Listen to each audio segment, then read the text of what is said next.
grandparents came to Canada with enthusiasm and a desire to achieve their goals. They went on to succeed in business, education, entrepreneurship, and community leadership, establishing the groundwork for future generations while fostering a deep love for Canada. The Italian language, the language of love and passion, is spoken by many across Canada.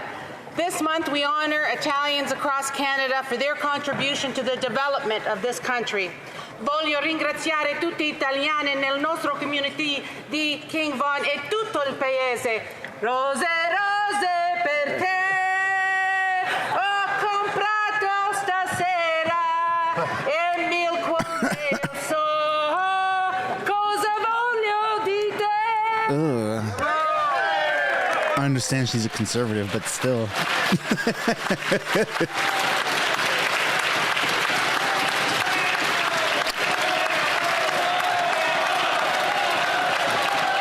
Oh, hell, she's a conservative. The honourable member for York Centre. Thank you, Mr. Speaker. It's a tough act to follow. Mr. Speaker, it's always a pleasure to welcome the next generation of leaders to Parliament. 2 weeks ago, the Shalhevet Montessori Jewish Day School came to Parliament, and it was wonderful to exchange with these young change makers and answer their questions, their terrific questions. But today, Mr. Speaker, I welcome the next generation of women leaders from the Eitzheim Girls' School to Parliament to see and learn how their house and their democratic institutions that we all cherish, how they work and how they can engage with them. The month of May is graduation season for our students from coast to coast to coast, and the resumption of grad trips that are the milestones of youth exploring our great country. Our students visit Ottawa to learn about their democratic institutions and nurture their curiosity. I'd like to pay a special tribute to every teacher who has inspired our kids and prepared them for a bright future. Congratulations to all of our graduates. We are proud of all you've accomplished. Yasher Koach. Nice job. The honourable member for Battle River, Crowfoot. Mr. Speaker, it used to be that if somebody worked hard, you could live a good life here in Canada. You could own a home, drive a reliable vehicle, afford groceries, and even save up to go on the occasional holiday. All of things aren't luxuries and shouldn't be items reserved for elites and trust fund beneficiaries. But the reality is, for far too many Canadians, is these things are now out of reach. More and more Canadians are cancelling their vacations, going without the necessities or accessing food banks, and have totally given up on the dream of ever owning a home. One must ask the question, why? Well, the answer is simple. The Liberal NDP policies are to blame. Things like the carbon tax, a tax on Canada's most productive sectors, gatekeepers reducing productivity, and inflationary spending that diminishes the purchasing power of Canadians. It's time for better, and the leader of Canada's Conservatives and his team from across the country are ready to roll up our sleeves and get to work to make sure that we axe the tax, make work count again, and bring home a Canada that works for all Canadians. The honourable member for Portneuf, Jacques Cartier. Thank you, Mr. Speaker. In addition to struggling to make ends meet due to inflation caused by this government's economic policy, Canadians are facing another problem. As you know, in Quebec, July 1st is moving day. This year, things are dramatic. Here's the history of an honest citizen from Trois-Rivières who was forced to camp out in the woods because of the lack of accessible housing. Richard Dufault, a 74-year-old man, cannot find a place to live. And here's what he has told TVA Nouvelle. I visited some 15 housing units, but I've never been able to get a rental. No matter how many landlords I meet, they take my contact information, but they don't call me back. And if they do, they tell me it's rented. Trois-Rivières has one of the lowest rental vacancy rates in Quebec. To achieve a balanced market, CMHC has indicated that the vacancy rate must be around 3%. It's unacceptable for this to happen in Canada in 2023. Why is this government, which has been in power for 8 years... Welcome to the stream, everybody. Now would be a great time to hit that like button if you haven't yet. The honourable member, thank you very much, Mr. Speaker. On June 6th, the Seniors Roundtable, Vivre and Vieillir à Rosemont, celebrated its 25th anniversary. Today, this citizens' initiative brings together more than 20 players representing the community. 3 levels of local elected officials and citizens, all of whom are committed to the well-being of seniors in my riding and that of my colleague Alexandre Boulris. I would like to highlight all of the work carried out by Vivre et Vieillir in Rosemont over the past 25 years.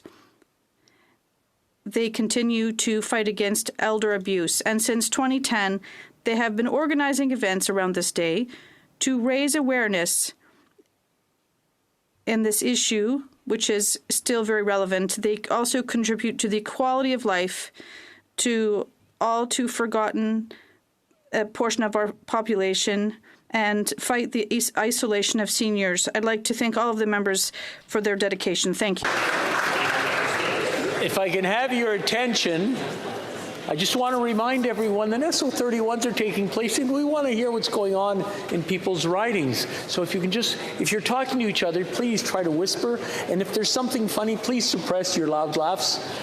The Honourable Member for Algoma, Manitoulin, Kapuskasing.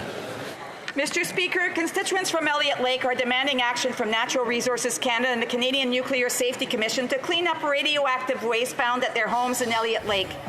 This waste from closed uranium mines was widely used as fill for constructions in the 1960s. Sans savoir, ces familles ont... Unknowingly, these families are exposed to radiation levels that exceed authorized thresholds due to mining waste buried on their property. There's a duty to ensure that all radioactive waste in Canada is managed, isolated from the public, and safely stored for generations to come. This is the approach embraced by Natural Resources Canada's radioactive waste policy, and yet these families' requests for action have been denied. It's imperative that this decades-long issue be permanently fixed. It shouldn't be a family's responsibility to deal with radioactive waste, nor bear the burden of health risk caused by the uranium mining industry. Jennifer, Lisa, Kathleen, Margaret, and Pamela are asking that this radioactive waste be removed from their properties, Mr. Speaker. The Honourable Member for Rimouski, Nejet, Témiscouata-les-Basques. Mr. Speaker, ACFAS, the French-Canadian Association for the Advancement of Science, is celebrating its 100th anniversary. ACFAS was founded in 1923 by a generation of Quebec pioneers, including botanists Marie Victorien and Jacques Rousseau and radiologist Léo Parizeau. In a powerful gesture of national affirmation, these visionaries wanted to endow the Quebec nation with a strong, united French-speaking scientific organization. Today's going to be a great one. They understood that a people's territorial economic... If we have more than half the people in here that give a like on the stream, we'll over 100 years shoot later, past 100. proudly produced That would be mission to appreciated. promote, disseminate, Before QP starts, you know what I'm saying? language science in Quebec and throughout the French-speaking world. More than ever, its work is of crucial importance to our French-speaking researchers. Mr. Speaker, I invite all colleagues to add their voices to mine. Vive la science! Vive l'ACFAS! The Honourable Member for Leeds, Grenville, Thousand Islands, and Rideau Lakes. Canadians have come to learn that the Minister for Public Safety has a complicated relationship with the truth, and they're taking notice. He said law enforcement asked him to trigger the Emergencies Act, but that's not true. He backdated documents to mislead a federal judge, but he dated it April 31st, and he was found out. He said the Liberal gun grab didn't target law-abiding gun owners, but that's also not true. He said that CSIS didn't share intelligence that Canadian lawmakers were being targeted by foreign dictatorships. That's also not true. And he said that his government had shut down the Beijing-run police stations here in Canada. Guess what? Not true. Canadians have come to learn that they just can't believe him. So when he said he didn't know that notorious serial killer and rapist Paul Bernardo was being transferred to less restrictive conditions and to medium security, the truth got in the way again. We know the minister was informed. We know the Prime Minister was informed. The minister needs to do what's right. He needs to be responsible and accountable. He needs to resign today. Wow. The Honourable Member for Halifax. Mr. Speaker, the Canadian Armed Forces serve our country at home and abroad, promoting peace and security, responding to disasters, humanitarian crises, and defending our interests. Right. As MP for Halifax, home to CFB Halifax, Canada's largest military base and home to our Navy's Atlantic Fleet, I've seen up close the skill and dedication of our forces. Whether responding to Hurricane Fiona or departing Halifax for operations around the world, CAF members always answer the call of duty. That's right. We owe them our most enthusiastic gratitude. That's why I'm pleased to announce the inaugural Halifax International Fleet Week will be taking place this September 7th to 10th. A partnership, yes indeed, a partnership between the civilian community and the Canadian Armed Forces. Fleet Week will showcase Canada's proud maritime heritage with a wide array of activities, including ship's parades and tours, interactive demonstrations, and more. A number of our NATO allies will also participate, giving Fleet Week international significance as well. So, Mr. Speaker, I invite everyone to join me in Halifax this September for the first Halifax International Fleet Week. Hear, hear. Oral questions. Question orale. Leader of the Opposition.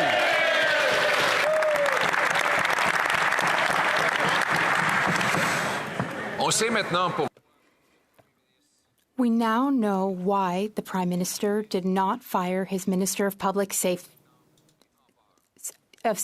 Safety, his minister who is misleading and incompetent. Here's why. Because the Prime Minister himself is the one who approved the transfer of Paul Bernardo to a minimum security prison with more freedoms and more comforts in that prison. The Prime Minister is in Ottawa today, so does he have the courage to stand up and explain to the victims of Paul Bernardo why he wanted to give more freedoms and comforts to that monster? The Honourable Government Leader in the House. Mr. Speaker, the crimes in question were despicable, unspeakable. There are no words to describe how awful it was. Everyone in Canada was affected by these crimes. The families were traumatized by these crimes. The Prime Minister. Well, first, Mr. Speaker, I would like to say that the Correctional Service of Canada is fully independent, and we cannot have political interference in our corrections. Why the Prime Minister refuses to fire his incompetent and misleading public safety minister, and it is that the Prime Minister himself was the one who accepted the transfer of Paul Bernardo from a maximum security prison to a medium security prison where he would have access to human interaction, more freedom, and more comfort. His office knew 3 months beforehand, and his cabinet has the power to direct the correctional authorities to keep mass murderers in maximum security prisons. Will the Prime Minister show the courage to stand on his feet and explain to victims of Paul Bernardo why he wanted to give this monster more freedom and comfort? Yes. The Honourable Government House Leader. Wow.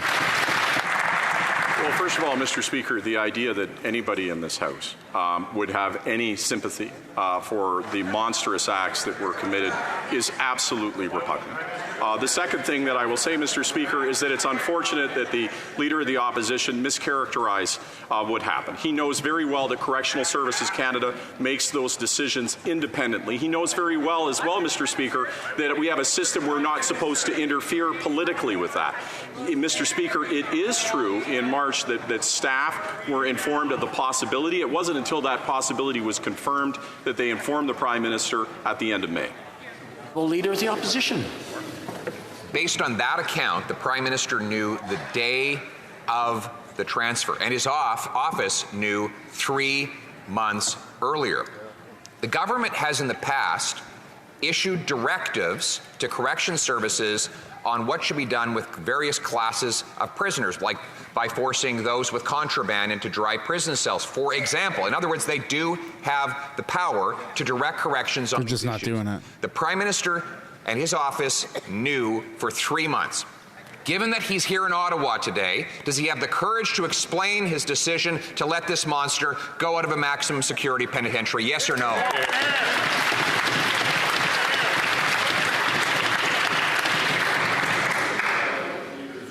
opposition opposite, who I know cares as deeply about the gravity of those crimes and the impact on the families as I do. I know he cares as deeply about what we're going to do for Canadians on that. I also know that he knows the independence of our correctional services system. I know that he also knows that we're not supposed to interfere politically. And so I would ask him to work collaboratively with us to find a way where we don't politicize Correctional Services Canada, and we work together to make sure send him to a maximum security. Impacted in crimes of these nature are taken care of, Mr. Speaker. The Honourable Leader of the Opposition. I look across at the Prime Minister's seat. I know that he is in Ottawa today, and if he had the courage, he would be standing to answer these questions directly. No, that breaks parliamentary protocol. That we can't do indirectly what we do directly. So let him continue. Pierre, man. He knows he's not supposed to do that. I take the House Leader up on his challenge to work with us. We have a bill that would make sure every mass murderer stays in a maximum security penitentiary. It's before the House. Will the government pass it with unanimous consent today? The Honourable Government House Leader. So first of all, Mr. Speaker, I would say that I look directly at the Leader of the Official Opposition for a reason. I look at him for a reason because when we're dealing with something as serious and as brutal as the crimes that occurred in a community that was right next to mine, that I felt viscerally that the conversation that we have has to be measured. It has to be based on cooperation, and frankly, Mr. Speaker, based on the underlying premise that every member cares equally and deeply about this, about two things, about the victims, absolutely, but also about not politicizing our correctional services system. They politicize everything, including the weather. I take the House Leader at his word that he is equally horrified with this monster and that he wants to do something. But I take him at his word when he says he wants to work with us to reverse this transfer and put this monster back in a maximum security penitentiary. The good news is that he can do that today. The Conservative member for Niagara Falls, who represents many of the family and friends of the victims, has a bill that would ensure that every single mass murderer stays in a maximum security penitentiary forever. Will the government commit to passing it with unanimous consent and send Paul Bernardo back to maximum security penitentiary? The Honourable Government House Leader. Mr. Speaker, we are in all instances ready to have a conversation about how we don't politicize our correctional services, about how we ensure that we... They politicize the weather. Are you kidding me? Families. And Mr. Speaker, there is a review of the decision that was made by Correctional Services. It's going to be completed in 2 weeks. I would suggest that we take a look at that. And I would also suggest that when we're dealing with something as major as changing our correctional services system, that it deserves discussion. It deserves the ability for it to be examined by all parliamentarians and to make sure that we don't create unintended consequences, Mr. Speaker. L'honorable député de... The Honourable Member for Saint-Jean. Mr. Speaker, a commission of inquiry into Chinese interference must be established before the end of the session. Why? Because investigations take time, and we've already wasted too much time. If we want to reassure the public, we need to get to the bottom of the interference in the last elections before the next election. That is the only way to assure the public of the probity of the next federal election. So I appeal to my colleagues' statesmanship. Time is running out. Will they announce a public and independent commission of inquiry before the end of the session? Yeah, I could be on board with that. The Honourable Public Safety Minister. Mr. Speaker, I'm very encouraged by the exchanges between my colleague, the Minister for Intergovernmental Affairs, and the Bloc Québécois and the NDP. I hope that conversations will occur with the Conservatives as well. This fight, the fight against foreign interference, is not a partisan one. We need to do this work together. That way, we can create new powers, we can add resources. This will help in the fight against foreign interference, and that's what's most important. The Honourable Member for Saint-Jean.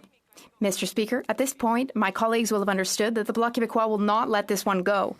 The public's trust in democracy is at stake. The public is calling for a public and independent commission of inquiry. Its commissioner must be approved by this House. And the commission will have to report on its work not in 5 years, not in 2 years, but in the next few months. It's a huge undertaking, Mr. Speaker. We know that. That's why we're working with the government. The government knows that it's a huge undertaking, too. We have our work cut out for us. So, will the government announce this commission? The Honourable Minister. First, Mr. Speaker, I would like to thank my colleague for her teamwork. The option of a public inquiry is still an option on the table, as my colleague is currently negotiating with the Minister of Intergovernmental Affairs. They're backpedaling now. Guaranteed public inquiry coming in. With Canadians in order to create new authorities to protect not only our democratic institutions, but Canadians themselves, too. Burnaby. Le ministre de la Sécurité.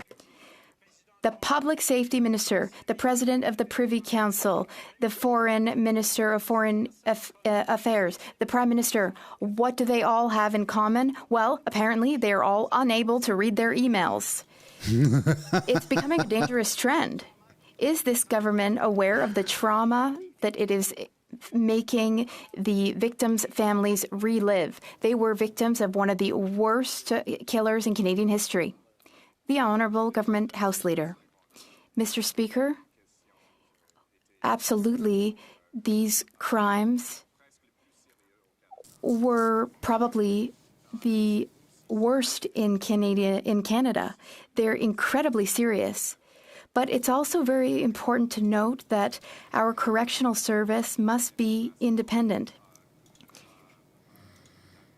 We received information that there was a possibility that the individual in question might be transferred, but we only received that information after all the details had been confirmed.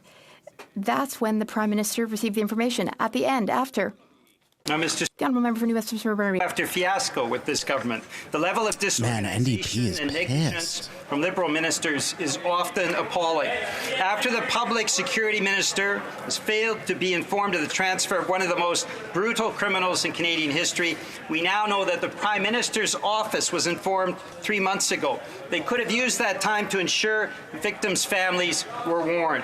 How does this keep happening on such serious files? Why are they showing such clear incompetence? When will they fix this? The Honourable Government House Leader. Mr. Speaker, as I stated, in March, there was staff were informed of the possibility. There were still many details that were not certain. The possibility of a transfer. It wasn't until the end of May, once the details were confirmed, that the Prime Minister was briefed. And what I would say to the member opposite who knows that correctional services is independent and that decisions must not be made with political interference, is I would say to him that we have to have a conversation as a House about how we not interfere with correctional services in Canada, but also make sure that a transfer of this nature doesn't occur. And that needs to be a mature conversation that doesn't involve a lot of politics, Mr. Speaker. The Honourable Member for Peterborough-Kawartha. Mr. Speaker, just when you think things can't get any worse with this Liberal government, the Prime Minister says, hold my beer. For 3 months, because it's a game to this Prime Minister, that's what this is. For 3 months, the Public Safety Minister knew that child murderer and Scarborough rapist Paul Bernardo was being moved from maximum to medium security prison and did nothing. Now, we know the Prime Minister also knew for 3 That's it. Someone's going to be the scapegoat. Nothing. This isn't a game. Incompetence does not even begin to describe this leadership. Canadians deserve better, and these victims' families deserve better. So, will the Public Safety Minister... The Honourable Government House Leader. Mr. Speaker, I don't know the member from Peterborough well, but I do know that she's very sincere when she cares about these cases, as she would know that the Prime Minister would be deeply impacted as a father and as a Canadian by the horror of these crimes. Any assertion to the opposite, Mr. Speaker, is just frankly not constructive to the debate that we need to have. I've said the correctional services that it can't be interfered with politically. I would also say that we have to be very careful when dealing with the victims of crime that we don't politicize that or attempt to use it in a way other than to ask how we stop the... The Honourable Member for Peterborough. What a joke. They politicize the weather. Is so upset, why won't he stand up and answer this question and talk to the victim's family? Ooh. If they care so much, then do it.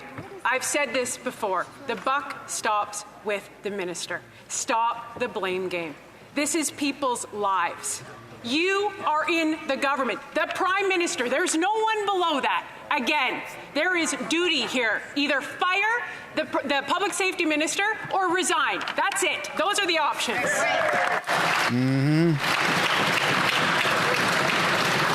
I just want to remind the honourable members to place their questions through the chair, not speak directly to each other. The Honourable Government House Leader. The duty that each of us share as honourable members in this chamber is, on behalf of the people that we are fortunate enough to represent, to attempt to the best of our ability to keep them safe, to make sure when they are harmed that we do everything in our power to restore them, and to make sure, yes, Mr. Speaker, that we have a correction system that is free from interference. And why do we say that, Mr. Speaker? Because we have one of the best correctional services systems in the world.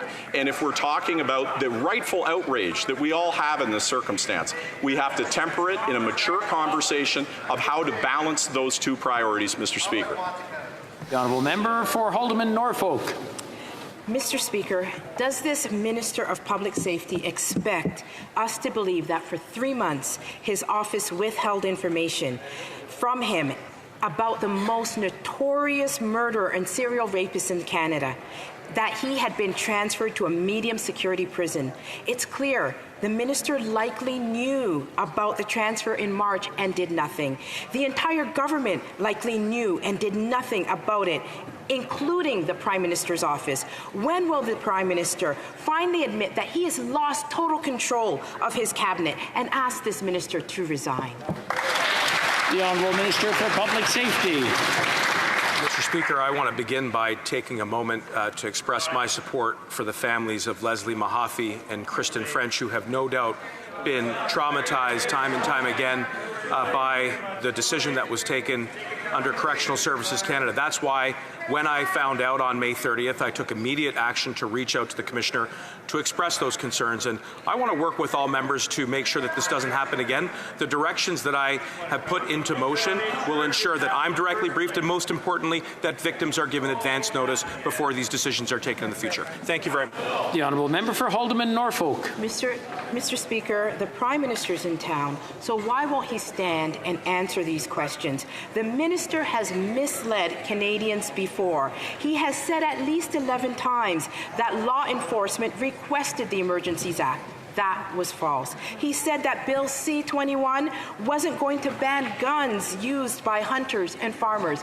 That was false. Yep. Chinese police stations in Canada had been shut down. That was false. Canadians have lost confidence in this minister. So will he do the honourable thing and just resign? The Honourable Minister for Public Safety.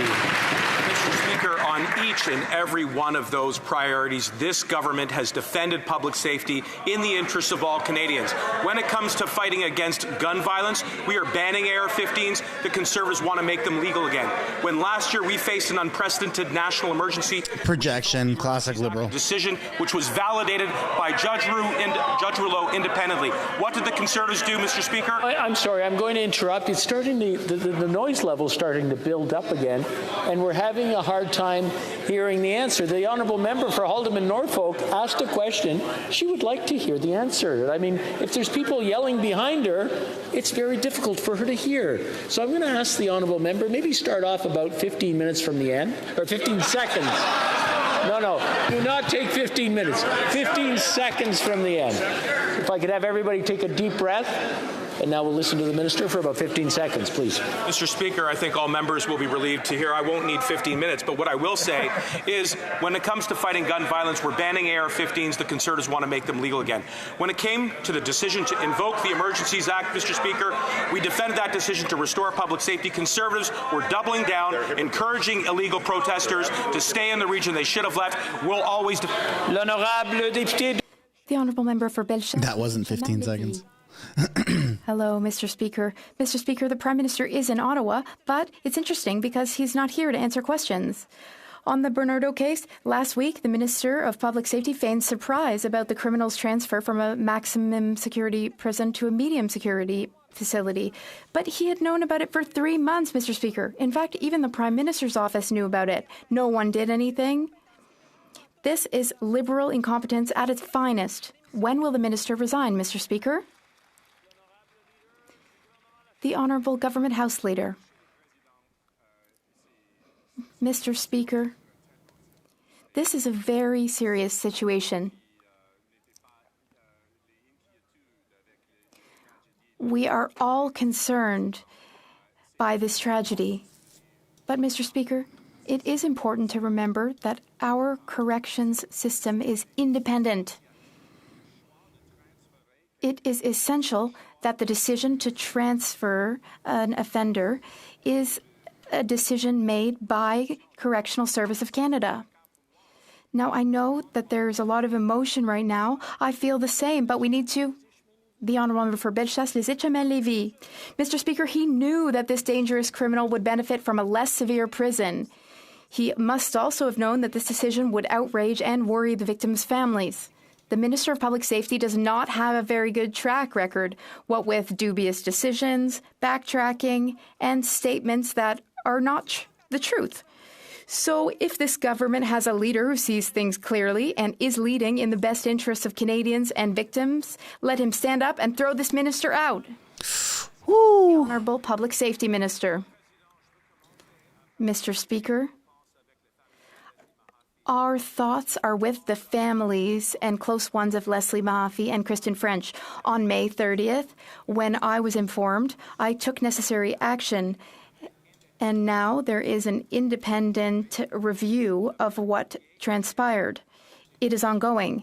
Yesterday, I published new directives for correctional services to ensure that families of victims will be informed in situations like this in the future. The Honourable Member for Avignon, Lamitis, Matane, Matapédia. Mr. Speaker, don't ask the Minister of Public Safety about Paul Bernardo's transfer. He doesn't know a thing about it. Even though his employees knew. Don't ask the Prime Minister either. He doesn't know a thing about it either. Even though his staff knew about it. Oh, Just like the Prime Minister didn't know about Beijing's threats against a Conservative politician. Even though his employees knew about it. For that matter, don't talk to the Minister of Emergency Talk to his employees either about the threats. He didn't know a thing about it either. Even though his staff knew about it. If you want to talk to someone in the know, talk to an employee. So should employees become ministers? Oh, my God. Mr. Speaker, I take this issue very seriously. That's why, when I was informed on May 30th, I took necessary action. I had a frank conversation with the Correctional Services Commissioner, and that's why I made new directives. There will be directives to protect victims' rights. There need to be directives to clarify that. We will work together with all members of this House to protect victims' rights and to make sensible decisions. The Honourable Member for Avignon, Lamitis, Matane, Matapédia.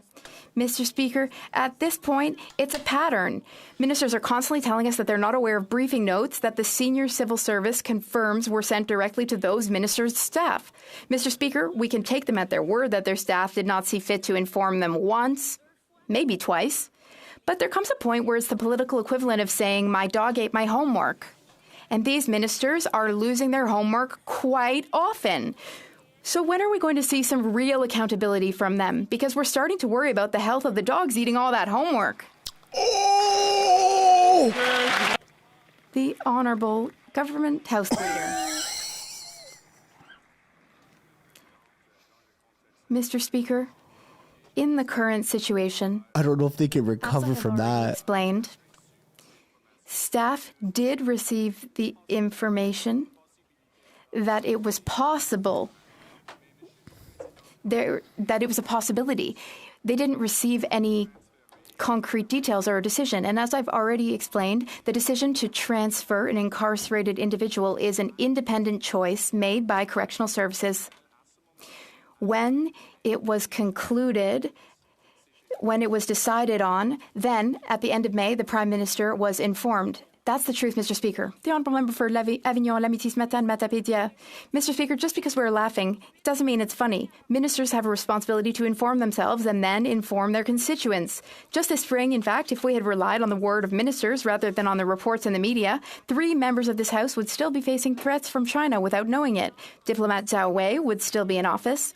10 or so constituencies would still be subject to Chinese interference. This is what would have happened without the media if we had relied on ministerial accountability. When will they assume their ministerial responsibilities? The Honourable Minister. Mr. Speaker, the responsibilities are to identify challenges and then correct course. That's what we did when we issued directives to CSIS. We also issued new directives to Correctional Services Canada in order to correct the situation effectively and efficiently in order to ensure protection of victims' rights and the safety of all. Mr. Speaker, the Liberal government put convicted murderer, kidnapper, and child rapist Paul Bernardo into a medium security prison. Meanwhile, the PM is in Ottawa. Why won't he stand up and answer the beloved questions? Exactly. In 2013, the Conservative government took responsibility when we were faced with exactly the same issue. Paul Bernardo was to be transferred to medium security prison, and the Conservative government of the day said no. The Public Safety Minister, including the Prime Minister himself, have said yes. So, Mr. Speaker, will the minister resign for granting leniency to the most notorious child murderer? The Honourable Government. Ooh-wee. Mr. Speaker, as I've said many times, as every Canadian knows, the crimes that are in question are amongst the most grievous this country has ever faced. There is not a person who is not impacted by them, who is in this House. I trust that the member cares deeply about it, as do I. But the assertion that this is a decision of the government is false, and it in fact is dangerous. The decision to transfer inmates is a decision of Correctional Services Canada. The independence of our correctional service has been a foundation of our country for a very long time. Having a mature conversation about how we respect that and respect victims is what I think Canadians expect. Nope, fire Marco. I just want to point out accountability for Prince George, Peace River, Northern Rockies. We've heard your comment. You don't have to repeat it over and over again. It's just not the right time. Please talk to your whip about getting a speaking role. The Honourable Member for Nose Hill. He got in trouble yesterday too. I think it's worth noting that the government has the authority to introduce legislation, such as bills the Conservative Party has just put forward, to ensure that offenders like Paul Bernardo, one of Canada's worst serial rapists, stay in maximum security. That's their job. The Prime Minister's office, the Prime Minister knew about this for 3 months. He has a litany of highly paid staff to tell him about these things. It's preposterous to think that he didn't. His public itinerary today says that he's in the National Capital Region. How come he hasn't informed this House of the Public Safety Minister's resignation? Wow. The Honourable Government House Leader. Mr. Speaker, the member across has made it clear, not just now, but for a long time, her desire for her party to be successful and for their party to form this side. They have to do that through an election, Mr. Speaker. But I will say that on this issue, that the decision that was made is independent, and that if we want to have a conversation about Correctional Services Canada's decisions, that's exactly what we're doing. There is a review taking place. It concludes in 2 weeks. We have asked them to review this decision, and I think that understanding that these decisions are done independently is important. It's been an important foundation of corrections in this country. The Honourable Member for Calgary Nose Hill. This government has had 8 years to consult, and it shouldn't be a leap of logic to understand that re-victimizing families by these serial rapists by allowing their transfers out of maximum security prison is something that the government should have worked to avoid, like they failed with the Terry Lynn McClintock case. This public safety minister, and I mean, if the member looks behind in his caucus, he'll see his caucus cringing. He has the worst record of failure in this government outside of the Prime Minister. How come the Prime Minister, who's in the capital region today, has not informed this? The Honourable Government House Leader. Mr. Speaker, Speaker, I think we should choose what we talk about. If we want to talk about Of course he wants to change the subject. these horrific crimes, I don't blame him. how we can responsibly deal with a correction system that's one of the best and most envied in the world. I'm going to have to stop that, the Honourable Minister.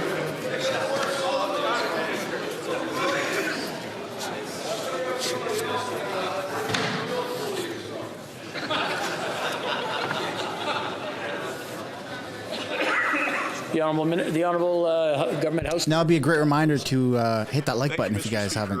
When we talk about these issues, I would suggest that they require enormous sensitivity. And I am concerned that in every question that they're peppering it with partisan commentary and trying to extract political advantage from this situation, Mr. Speaker. I have attempted, as I've talked about this, to talk about the responsibility. We have one of the greatest correctional services systems in the world. It is admired all over the world, and one of its principal tenets is to not interfere with it politically. And so we all rightfully feel outrage about this transfer. We have great emotion about the crimes that occurred, but we need to deal with that emotion responsibly, Mr. Speaker, and make... The Honourable Member for Vancouver East. International students who were victims of unscrupulous immigration agents should not be punished. They've invested everything they have to study in Canada. They've contributed to the economic, cultural, and social fabric of our community. Halting the deportation and removal orders is a good first step. The minister said he's working on a long-term solution. However, what the student needs is a permanent residency status. Will the minister follow up to ensure that an alternate permanent residence pathway is made available to the victims of fraud?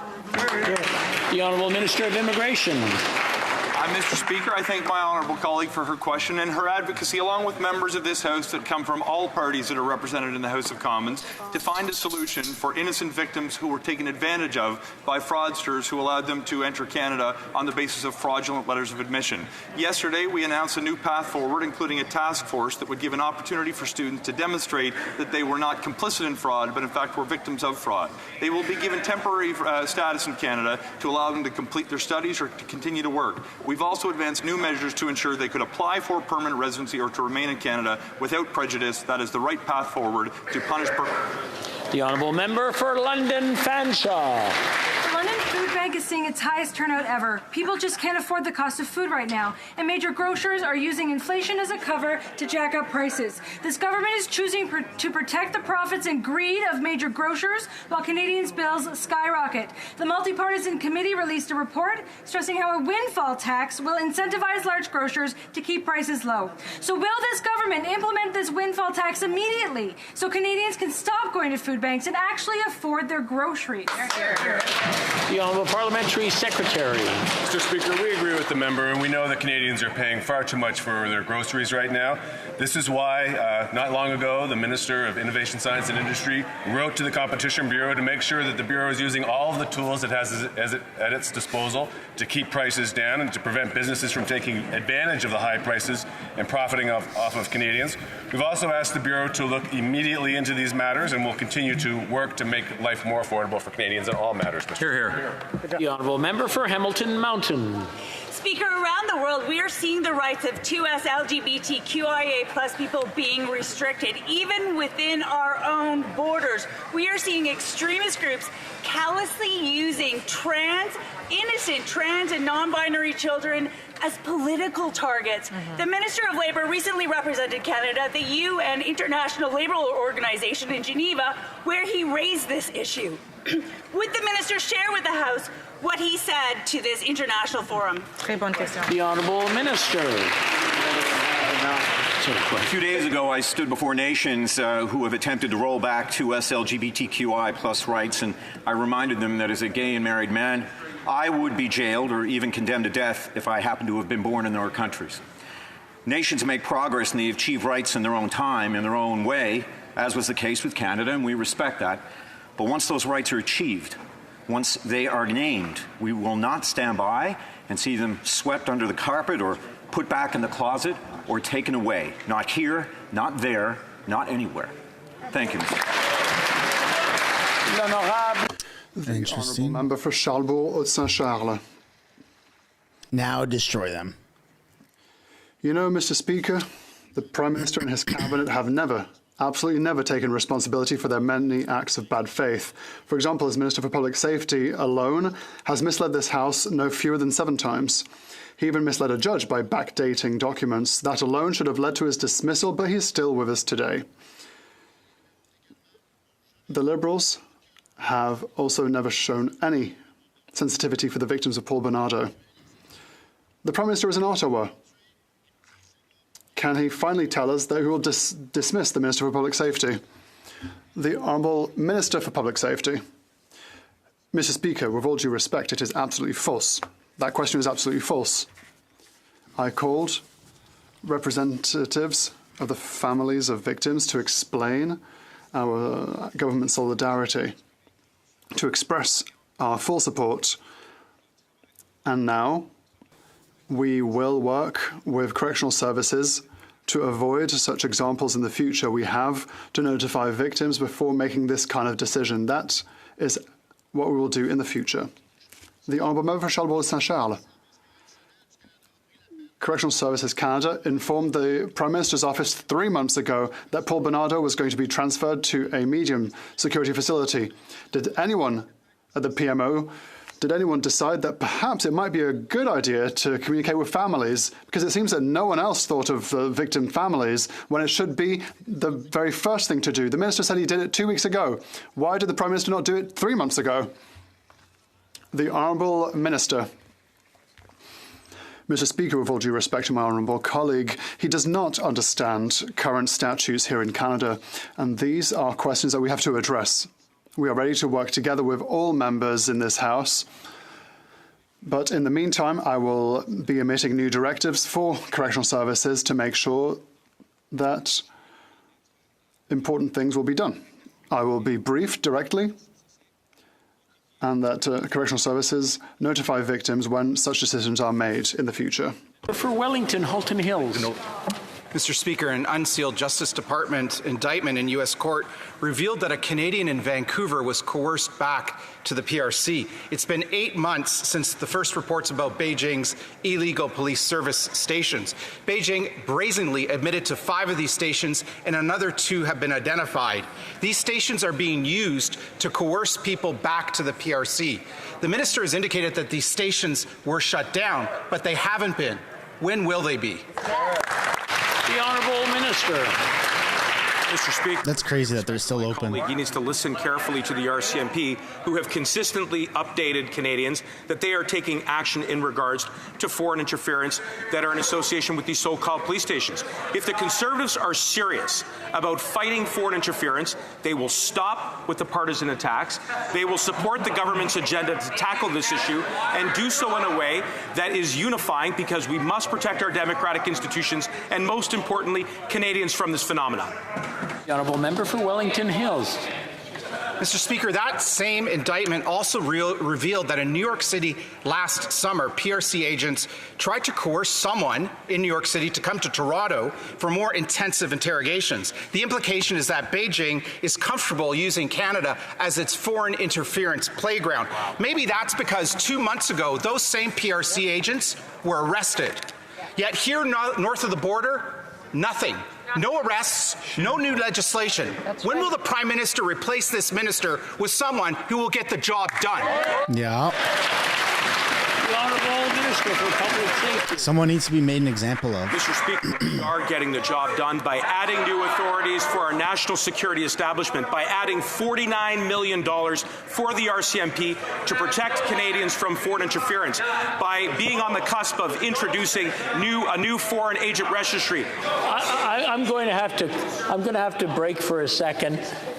We're starting to see the volume go up again, and we're hearing individual voices. It's just getting a little bit out of hand, so we're going to take a deep breath and pause a bit. And now we'll ask the Honourable Minister to start from the top, please. Mr. Speaker, we are getting the job done by making sure that we equip our national security establishment with the tools that they need to fight foreign interference, with additional resources for the RCMP, which we put into the budget, and by raising the bar on transparency through the creation of NCCOP and NCIRA, and by continuing to engage Canadians on this. That's what we're doing. What Conservatives are doing are continuing on with an agenda that focuses on partisan attacks. They should stop that and do the work with all members in this chamber so that we can fight against foreign interference and protect our democratic institutions. The Honourable Member for Drummond. Mr. Speaker, yesterday 1,300 people found that they were going to lose their jobs yesterday at Bell Media. 6 radio stations are closing their doors. When even a giant like Bell can no longer protect its media and newsrooms, these are serious times. The entire news industry is under threat, as are the people who make it. The Bloc Québécois is proud to have contributed to C11 and C18, essential bills. I'm sure the Minister agrees that even more needs to be done. In light of these job losses, what is the Minister proposing to better protect the diversity of information? The Honourable Minister for Canadian Heritage. Mr. Speaker, my thoughts are for all those who lost their jobs. It's always worrying when there are job cuts and when radios are closed, when journalists lose their job. And that is why we have been here from the very beginning. We have worked with the Bloc Québécois. We have worked with the NDP. The best way to work with them now would be to call public inquiry. Everything to delay it. Everything to try and delay it. Do they now understand that their actions have consequences?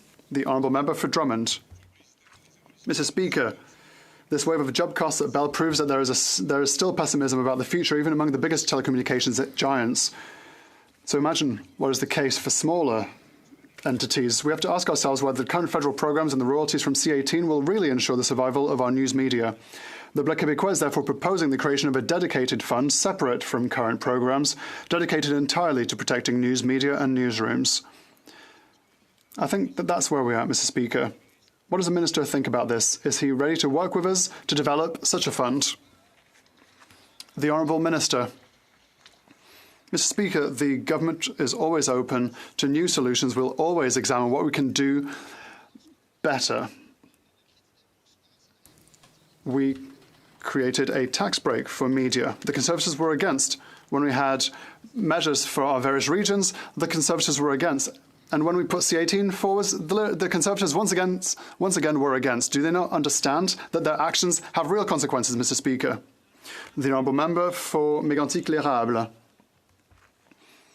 To demonstrate once again his admiration for the basic dictatorship of the Beijing regime, the Prime Minister wanted to contribute himself to its expansion in 2016 by announcing an amount of $250 million to the Asian Investment Bank. We warned the Prime Minister. We saw that there was a trap. The Conservatives saw the trap.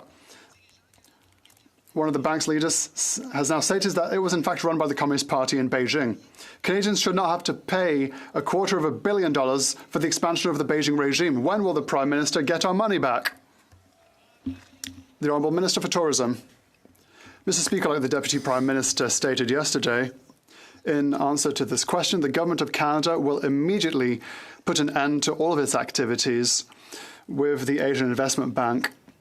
And she asked the Department of Finance to carry out an investigation in Canada's participation with the AIB.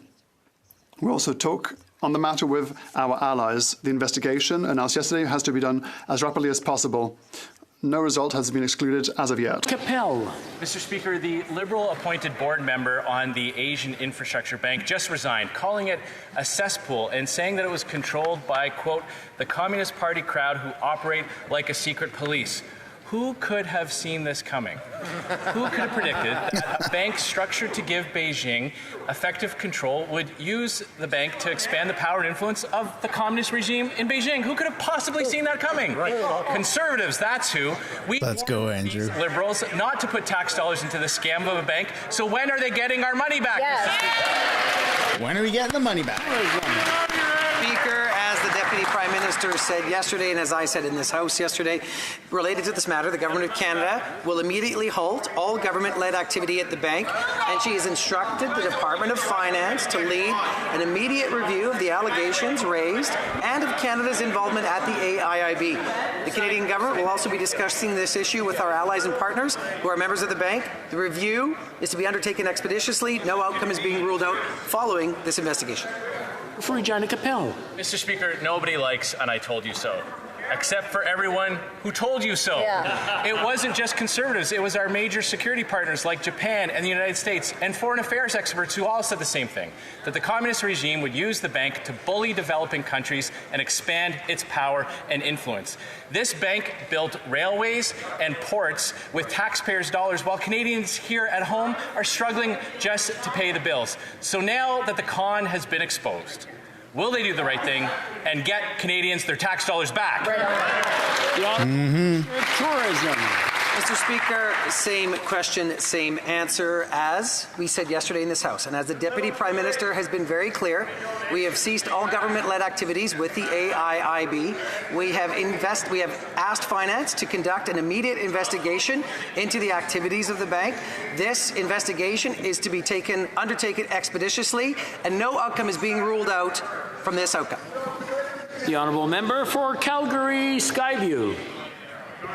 Mr. Speaker, countries around the world are racing to seize the extraordinary economic opportunities that come with building a low-carbon economy, investing in clean energy and scaling new technologies.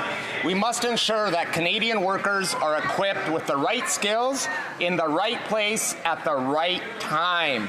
Can the Minister of Natural Resources please share how this government is helping workers capitalize on this opportunity and ensure Canada is a leader in all things energy? Yay! The Honourable Minister. Well, we have a lot of oil. Why don't we use that? I want to thank the Honourable Member for his incredible advocacy on these issues. The global race to build...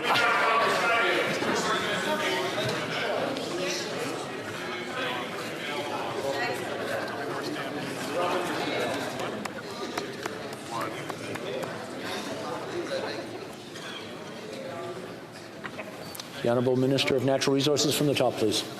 Thank you, Mr. Speaker. I want to thank my honourable colleague for the question and for his advocacy on these important issues. The global race to build a low-carbon economy is the greatest job creation opportunity of our time. We can either work to seize this opportunity or we can put our heads in the sand and let it pass us by. Having a serious plan to address climate change is required for a serious plan for Canada's economic future. Today, with the tabling of the Sustainable Jobs Act, our government is choosing to seize the moment. This act will create and maintain jobs in communities across Canada by helping workers gain the necessary skills and training to fill the jobs of a low-carbon world. We are building an economy where Canadian workers and businesses will thrive. Before going to the next question, I just want to remind the Honourable Member for Calgary Midnapore, it's not polite to try to scream over the voice of someone else. The Honourable Member for King Vaughan. Mr. Speaker, the cost of this Prime Minister's Liberal government is driving up the cost of living. The more he spends, the more things cost. According to the latest National Rent Report, average rent for a two-bedroom apartment in King Vaughan is $2,650, the fifth highest in the GTA. Canadians are sick and tired of this government trying to convince them that they've never had it so good.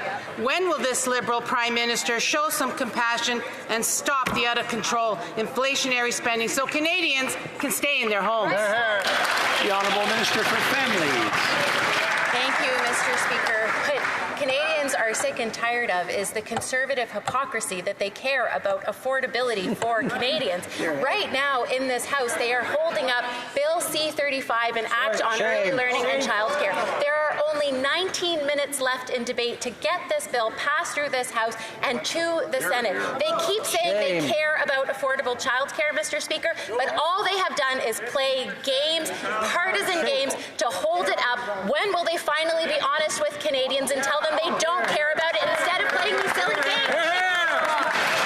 The Honourable Member for Coast of Bay Central Notre Dame. Mr. Speaker, fuel companies throughout Atlantic Canada have sent letters to their customers telling them on July 1st, propane is going up 12 cents a litre, gasoline 17 cents a litre, home heating and diesel 20 cents a litre. Folks from Kentville, Antigonish, Sydney, St. John, Fredericton, Edmundston, Corner Brook, Clarenville, CBS, Lab City, and all over PEI have sent me a copy of their letter. Mr. Speaker, will the evil genius who invented carbon tax, number two, please stand up and tell us why he's persecuting Atlantic Canadians? Wow.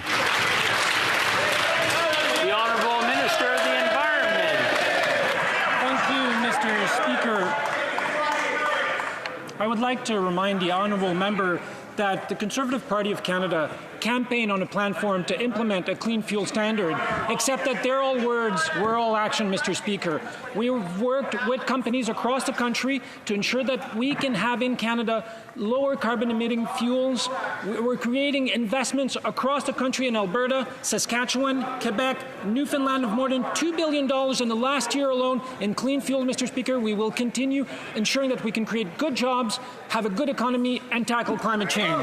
The honourable member for Coast of Bays, Central Notre Dame. Mr. Speaker, what a pile of baloney. Canadians know that all destroy jobs in Canada. The Prime Minister's childhood friend, and he believes the same thing. Premier Fury says that when he asked the federal minister what impact carbon tax 2 would have, he admitted that it won't be zero. No, it won't be zero. It'll be $850 a year per household in Atlantic Canada. Will these Liberals finally admit that carbon tax isn't working, stop persecuting the people who elected them, and end carbon tax? The Honourable Minister for Northern Development. That's what we all want. Speaker, you know, I really find it quite rich when I listen to our colleagues on the other side of the House. I'd like to give you a little history lesson, especially from my part of the country. The first thing we did was reopened the Veterans Affairs Office that the other government closed. The other thing we did, as a coastal community, they'd closed down the Coast Guard and search and rescue. We built a new facility, we opened it. Then we raised taxes on the wealthiest. We lowered it on the middle class. We lowered taxes for small businesses twice. We've been there to help people through the pandemic, where they're now helping with dental care, with child care benefits, and helping people turn off coal. The honourable member for St. John's East.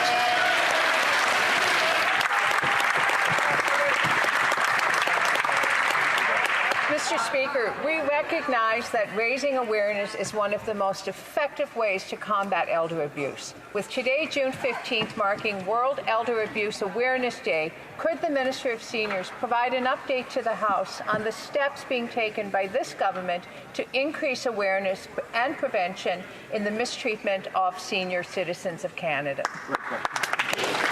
The Honourable Minister for Seniors. Thank you, Mr. Speaker. Mr. Speaker, I want to thank the member from St. John's East for her very important question. Mr. Speaker, any form of elder abuse is a despicable crime, and we take it very seriously. And Mr. Speaker, our government is taking action by supporting over 600 community organizations that help seniors recognize and identify fraud and abuse. Mr. Speaker, by finalizing a definition of elder abuse, by establishing new offences and penalties in the criminal code related to elder abuse, by investing in better data collection, and to ensure that tragedies like the ones that we saw in the long-term care, so that they never happen again, we welcome the national long-term care standards and are working towards delivering a safe long-term care act. Thank you, Mr. The honourable member for Cowichan, Malahat, Langford.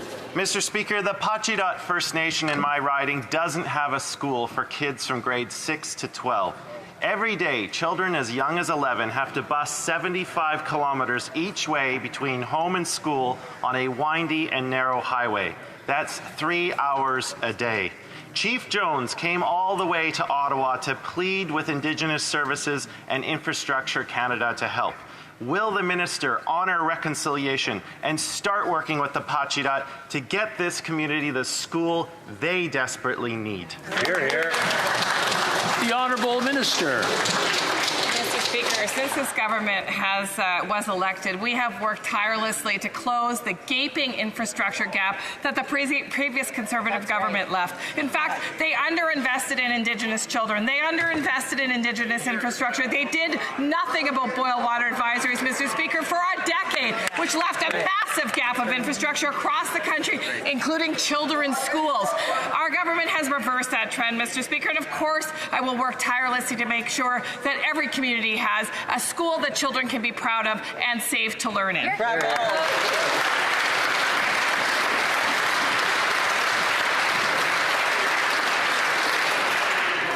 The honourable member for Spadina, Fort York. Mr. Speaker, on June 10th, Canada seized a Russian aircraft at Pearson Airport. Global Affairs Canada said it's working with Ukraine on, quote, options to redistribute this asset to compensate victims of human rights abuses, end quote. Mr. Speaker, why then is the government fighting the families of victims of Flight PS-752 from using an Ontario Superior Court ruling allowing them to seize assets and obtain compensation from Iran? Why is our government protecting a ruthless regime and it's murdering IRGC terrorists? Why are they standing with terrorists instead of grieving Canadian families? Honourable Minister for Foreign Affairs. Thank you, Mr. Speaker. It is an important question, and it gives me the opportunity to talk about two things. First, what we're doing to make sure that the Russian regime is held accountable. Canada is the first country in the world able now to seize and forfeit important assets of the Russian regime. And indeed, we've seen the Antonov plane that has been stranded at the Pearson Airport. When it comes to Iran, we will continue to make sure that the regime itself is held accountable. We've sanctioned the IRGC, we've sanctioned also key leaders, and we'll make sure that the families of the PS-752, with which I've had numerous contacts and numerous meetings, will make sure that they are compensated and will support it. Thank you. I'm afraid that's all the time we have for questions. We have a point of order for the honourable member from Niagara Falls. Thank you, Speaker. We're not going to listen to the point of order. That's the end of the stream, folks. Thanks for watching. This was a very incredible stream. Lots of debates. Tensions are really high between the Conservatives, NDP bloc, and, well, corrupt Marco Mendicino, who is either hopefully going to resign or be fired or be severely punished, or one of his staff, because the incompetence is just through the roof, and it must come to an end, and it must come to an end soon. I will be streaming the question period exactly the same time tomorrow. I look forward to seeing you all then. And yeah, peace and love until then, everybody. Don't forget to give a like and subscribe on your way out. I want to give a massive shout out to the mods, channel members, subscriptions, and as well as all these super chats that I didn't read out because the stream was going on. But thank you for